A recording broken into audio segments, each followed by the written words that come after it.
قربانی جیسی اہم عبادت شریعت مطہرہ کی طرف سے ہر اس شخص پر واجب ہے جو بندہ صاحب استطاعت ہو، صاحب نصاب ہو۔ امام اعظم ابو حنیفہ رحمۃ اللہ تعالی علیہ کے موقف کے مطابق قربانی صاحب استطاعت پر واجب ہے۔ بعض لوگوں نے اس کو سنت قرار دیا ہے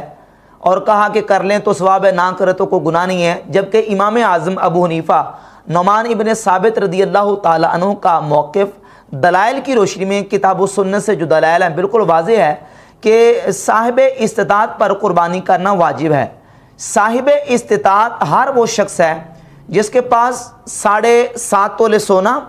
یا 52.5 تولے چاندی یا 52.5 تولے چاندی کی مالیت کی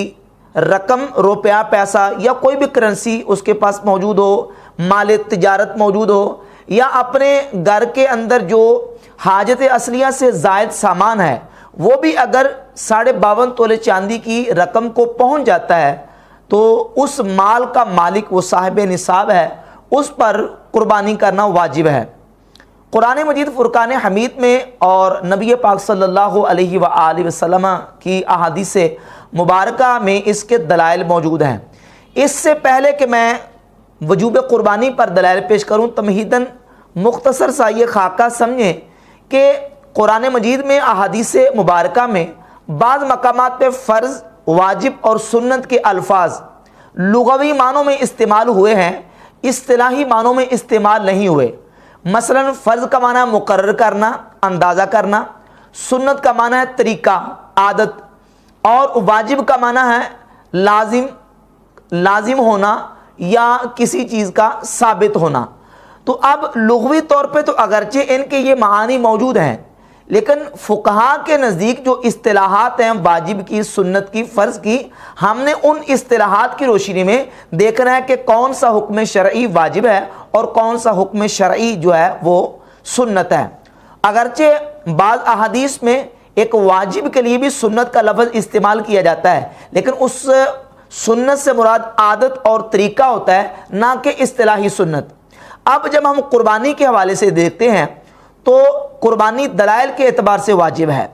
وہ اس طرح کے قربانی کے بارے میں ایک تو قرآن مجید میں جو سورۃ الکوثر میں اللہ رب العزت نے حکم ارشاد فرمایا، اعوذ باللہ من الشیطان الرجیم، بسم اللہ الرحمن الرحیم، فصلی لربک وانحر، پس اپنے رب کے لیے نماز پڑھیے اور قربانی کیجیے۔ اس آیت کی تفسیر میں حضرت امام حسن بصری رحمۃ اللہ علیہ، امام قتادہ اور بہت سارے جلیل القدر تابعین سے اس کی تفسیر یہ منقول ہے، فصلی لربک،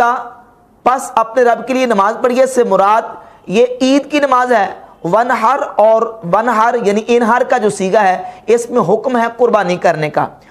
تو اب یہ جو انحار کا صیغہ ہے یہ صیغہ امر ہے، قرآن مجید میں بھی ذکر ہوا اور آگے احادیث مبارکہ میں بھی یہ صیغہ امر مذکور ہے۔ صحیح بخاری کی حدیث نمبر 5500 ہے، نبی پاک صلی اللہ علیہ وآلہ وسلم نے ارشاد فرمایا، من ذبح قبل الصلاۃ فلیذبح مکانہا اخرى، جو نماز سے پہلے اپنے قربانی کے جانور کو ذبح کر دے پس وہ اس کی جگہ پہ دوسرا جانور قربان کرے، دوسرے کی قربانی کرے، اس کو ذبح کرے۔ تو اب فلیذبح میں جو صیغہ ہے یہ صیغہ امر کا ہے۔ قرآن مجید کی سورۃ الکوثر میں بھی صیغہ امر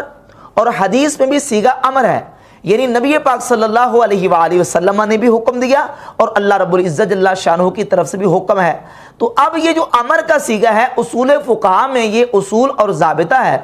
وہ ضابطہ یہ ہے کہ مطلق الامر یدل علی الوجوب عند عدم القرینۃ الصارفہ، جب مطلقاً کسی جگہ پہ امر آتا ہے، کسی کام کے کرنے کا حکم آ جاتا ہے، قرینہ صارفہ موجود نہ ہو تو وہ امر اس سے وجوب ثابت ہوتا ہے۔ اب قرآن مجید میں بھی اور نبی پاک صلی اللہ علیہ وسلم کی حدیث میں بھی صیغہ امر آ گیا اور قرینہ صارفہ بھی موجود نہیں، بلکہ اس حکم امر سے وجوب ثابت ہونے کے باقاعدہ سے دلائل احادیث کی کتابوں میں موجود ہیں، نبی پاک صلی اللہ علیہ وآلہ وسلم کی دوسری احادیث کی روشنی میں، جیسا کہ